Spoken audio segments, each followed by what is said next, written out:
Okay, so my name is Nikhil Kothegal, and I'm speaking on behalf of the Campaign for Mass Party of Labor. Thanks, Gary. It's kind of hard to follow him to do this. So I think what we're talking about here is, kind of where to go next year for this election. And I think Gary articulated it well, which is that, and we saw here, most people don't want to vote to re-elect Obama, and I would say everyone here definitely doesn't want to vote to newly elect one of the Republicans. It's crazy. So we're kind of left at this situation where we don't know what to do. Some people are saying that the electoral system is not going to help us out, so people don't want to vote at all. And I think a lot of us are starting to understand that. Some people are saying we have to vote for the lesser of two evils. In the last panel, Jack said that he sees labor doing that. Choosing not who they want, but who they don't want, and thus having to vote for the lesser of two evils. I think all of us are finally getting to the point where we're saying that's not working either. If you vote for the lesser of two evil, it's still an evil. That's what you're going to get.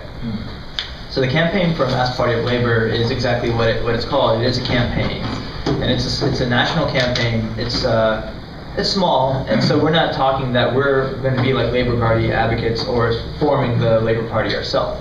What we're trying to do is, through discussions across the country and cities, and build off of things that happen like in Wisconsin, the Occupy movement, to continue to build this idea of the need for labor to become independent, meaning for labor to use its resources to run its own candidates apart from the Democratic Party and apart from the Republican Party. As compared to either Labor now usually just giving its money to the Democratic Party, hoping then that donations will buy it some leeway and that the interests of working people will be represented by the Democratic Party, for instance. And that was tried, I think, again in 2008 with Obama, and we didn't see the Employee Free Choice Act passed.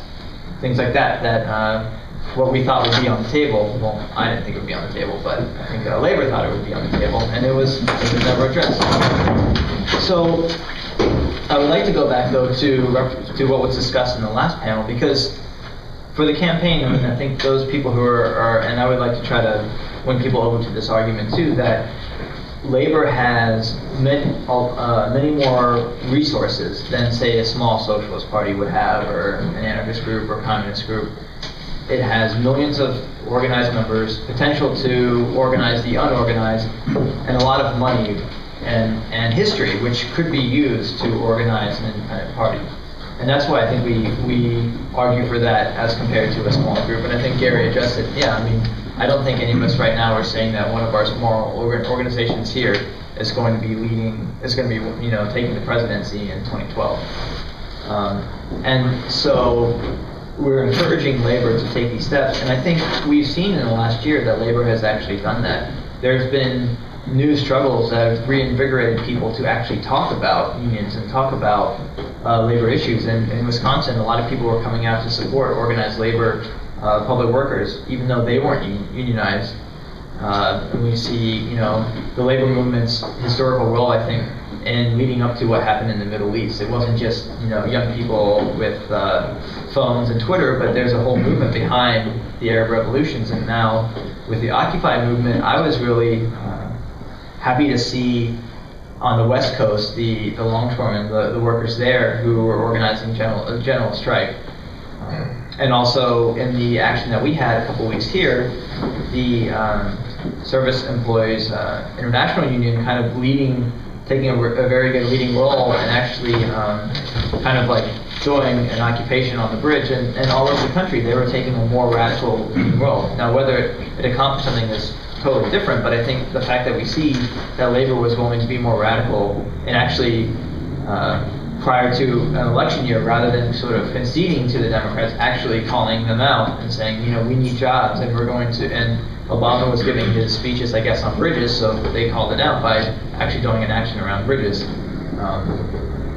But I think it is something that Don was talking about. There is this corporate unionism, and so people are, there are alternatives. This base union, and I can understand. I think a lot of us here probably understand why people are upset with unions at times, and I think a lot of young people who aren't unionized either think they're being left out, or they think the unions aren't fighting for their best interests. And I was in the American Federation of Teachers, Local 420, in the city schools in St. Louis, and I was always struggling. I was always one of the rank and file people fighting against the bureaucracy. And I think for the campaign for Mass Party of Labor, we do understand that for a Labor Party to come about, and I think as Don was addressing, it is going to be a fight from the bottom up. It's going to be a rank and file fight, and it is what Gary's also saying, which is that we as individuals and need to start coming together and saying, what do we want? And I think that's what Don was also saying, is that, and I think the Occupy movement is starting to get there, but we need to not just say, blame the banks, they need to fix the problems, but I think we as, the working class need to say, no, the capitalists are never going to solve the problems of capitalism. And I actually don't necessarily blame them. I think they are doing what they should be doing in the system, which is trying to extract profit. I think some of those people are bad and some of them aren't, but they're just doing their thing. I think we need to say, this is society we want, this is where we want to go, and we need to come up with those ideas on how to get there and organize. And the CMPL is calling then on the labor movement to take some independence. And I know Richard Trumka has stated a few times in this past year that we're not just going to hand our money over to the Democrats anymore, but we're going to try to use our money and our resources to build for ourselves. So I think whether that will actually happen is for us to see. My goal is, and my interest is to kind of keep on building this idea. Thank you.